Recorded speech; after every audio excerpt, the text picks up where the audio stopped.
ये थी वो 5 गद्दार रियासतें जो बंटवारे के समय भारत के बजाय पाकिस्तान का हिस्सा बनना चाहती थी। अगर ये 5 रियासतें पाकिस्तान से मिल जाती तो भारत के 2 नहीं 4 टुकड़े हो जाते।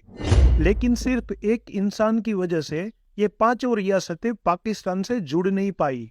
चलिए जानते हैं कौन थी वो 5 गद्दार रियासतें और कौन था वो इंसान जिसने भारत के और टुकड़े होने से बचा लिया। पहले नंबर पे आता है भोपाल। उस समय भोपाल की नवाब हमीदुल्ला खान थे, जिन्हें भारत का हिस्सा बनने में जरा भी दिलचस्पी नहीं थी, जिसके पीछे 2 खास वजह थी। पहली, उस समय भारत में कांग्रेस सरकार थी और नवाब कांग्रेस के विरुद्ध थे।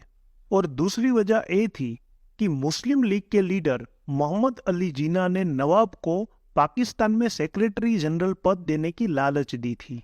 परंतु थोड़े समय में नवाब को जिन्ना की बात पे शक होने लगा। तब उन्होंने सोचा कि भोपाल को एक अलग राज्य का दर्जा देना चाहिए, लेकिन भोपाल भारत की बीचों बीच होने के कारण ये नामुमकिन था। अंत में भारत सरकार के दबाव और राजनीतिक बातचीत के चलते 30 अप्रैल 1949 में भारत भोपाल का हिस्सा बनने के लिए राजी हुआ। नंबर 2 पर आता है हैदराबाद। हैदराबाद उस समय का बहुत अमीर राज्य था। वहां के नवाब मीर ओस्मान अली खान की नेटवर्थ उस समय में 70 लाख करोड़ जितनी बताई जा रही थी। गुलामी के समय में भी इस राज्य के पास खुद की सेना, रेलवे और डाक सेवाएं थी। इसलिए वहां के नवाब हैदराबाद को एक अलग राज्य बनाना चाहते थे। हैदराबाद के नवाब की इच्छा थी कि वो ब्रिटिश कॉमनवेल्थ ऑफ नेशन के मेंबर बने। परंतु जब भारत आजाद हुआ तब लॉर्ड माउंटबेटन ने हैदराबाद के नवाब को समझाया कि अगर उनको मेंबर बनना है तो उन्हें भारत या पाकिस्तान का हिस्सा बनना पड़ेगा। तो हैदराबाद के नवाब कुछ फैसला नहीं ले सके, जिसकी वजह से हैदराबाद में हिंसा और विरोध बढ़ने लगा। पाकिस्तान की ओर से हैदराबाद को ज्यादा सपोर्ट मिलने लगा, किंतु भारत सरकार को मालूम था अगर पाकिस्तान ने सपोर्ट किया तो भारत में स्थित राज्य पाकिस्तान का राज्य बन जाएगा। जून 1948 में लॉर्ड माउंटबेटन के इस्तीफा देने के बाद कांग्रेस सरकार ने सितंबर 1948 में सैन्य भेजकर ऑपरेशन पोलो का अंजाम दिया। 4 दिन बाद इस ऑपरेशन को सफलता मिली। आखिर में हैदराबाद भारत के कब्जे में आ गया। हैदराबाद के नवाब को हैदराबाद का ही गवर्नर बनाया गया था। नंबर 3 पे है केरला। केरला को उस समय ट्रावेनकोर नाम से जाना जाता था। भारत में शामिल होने के लिए मना करने वाला एक सबसे पहला राज्य था, क्योंकि एक खुद को अलग राज्य घोषित करना चाहता था। यह घोषणा वहां के राजा चिथिरा थिरुनाल की मंजूरी से उनके दीवान सीपी रामस्वामी अय्यर ने की थी, जिसकी प्रमुख वजह थी वहां का समंदर। केरला सोचता था कि उनके पास समंदर है, जिसके रास्ते वहां से व्यापार, श्रम बल और खनिज भी मिलता रहेगा, जिसके कारण वो अलग राज्य बनकर रह सकते थे। लेकिन कुछ समय बाद केरला सोशलिस्ट पार्टी ने राजा थिरुनाल के जन्मदिन पर सीपी रामस्वामी अय्यर को मारने की साजिश की। तब जाके उन्होंने लॉर्ड माउंटबेटन से बात करके 10 अगस्त 1947 को समझौता करके पेपर साइन कर दिया, जिसके बाद ट्रावेनकोर राज्य जैसा था वैसा ही रहा, परंतु वहां की फॉरेन पॉलिसी और डिफेंस भारत सरकार के कब्जे में आ गई, जिसके कारण ट्रावेनकोर राज्य भारत सरकार की अनुमति के बिना विदेश व्यापार नहीं कर सकता था।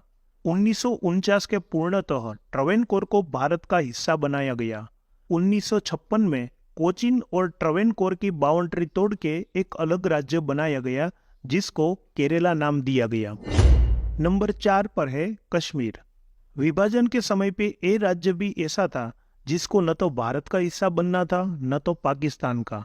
उस समय वहां के राजा थे हरि सिंह, जिन्होंने भारत और पाकिस्तान के साथ करार किया था, जिसमें वो भारत और पाकिस्तान दोनों से अलग रहना चाहते थे। लेकिन इस करार के बावजूद पाकिस्तान ने कश्मीर पे हमला बोल दिया, जिसमें हजारों आदिवासी पठान मारे गए। तब कश्मीर ने भारत से मदद मांगी। तब भारत ने गवर्नर ने मदद करने के लिए भारत का हिस्सा बनने की सलाह दी। 26 अक्टूबर 1946 में कश्मीर के राजा ने भारत का हिस्सा बनने में सहमति दे दी और तब जाके कश्मीर भारत का हिस्सा बन गया। नंबर 5 पर है जूनागढ़। गुजरात में स्थित जूनागढ़ उस समय का एक ऐसा राज्य था जहां की प्रजा तो भारत का हिस्सा बनना चाहती थी, लेकिन जूनागढ़ के नवाब मोहम्मद मोहब्बत खान इस बात से सहमत नहीं थे और उनको पाकिस्तान का हिस्सा बनना था। आजादी से पहले लॉर्ड माउंटबेटन ने कहा था कि जिन जिन राज्य की बॉर्डर पाकिस्तान से जुड़ी हुई है, सिर्फ वही राज्य पाकिस्तान का हिस्सा बन सकते हैं। फिर भी जूनागढ़ के नवाब मोहब्बत खान और वहां के दीवान शाहनवाज भुट्टो ने 15 सितंबर 1947 में पाकिस्तान से हाथ मिलाने का फैसला किया और कहा कि जूनागढ़ समंदर के रास्ते पाकिस्तान से जुड़ा रहेगा। नवाब के इस फैसले की वजह से जूनागढ़ की दो छोटी रियासतें मांगरोल और बाबरियावाड़ ने खुद को भारत में शामिल कर दिया। तब भारत सरकार ने सेना भेज के जूनागढ़ पर कब्जा किया। इस वजह से मोहब्बत खान को लगा कि अब उसके हाथ में कुछ भी नहीं है। इस वजह से मोहम्मद मोहब्बत खान उसके कुत्ते, कीमती जेवर और सोना लेके रातों रात पाकिस्तान भाग गया। भारतीय सरकार ने 9 नवंबर 1946 में जूनागढ़ पे कब्जा किया और वहां पे एक नए गवर्नर की नियुक्ति भी की। लेकिन फिर भी माउंटबेटन और चाचा नेहरू ने एक बार जूनागढ़ के लोगों की राय लेने का सोचा कि जूनागढ़ के लोग भारत में जुड़ना चाहते हैं या नहीं, और इसके लिए लोकमत यानी कि इलेक्शन करवाया गया। लोकमत करने के बाद 1,90,870 लोगों ने भारत में जुड़ने के लिए वोट किया, जबकि 90 लोगों ने पाकिस्तान में जुड़ने के लिए वोट किया और बहुमती के चलते जूनागढ़ को भारत का हिस्सा बनाया गया। जब भी ये 5 रियासतों की बात आती है जो पाकिस्तान से मिलना चाहती थी, लेकिन उसको भारत में मिलाने के लिए बहुत लोगों ने दिन रात मेहनत की थी। उस लोगों में प्रमुख नाम आता है सरदार वल्लभ भाई पटेल का।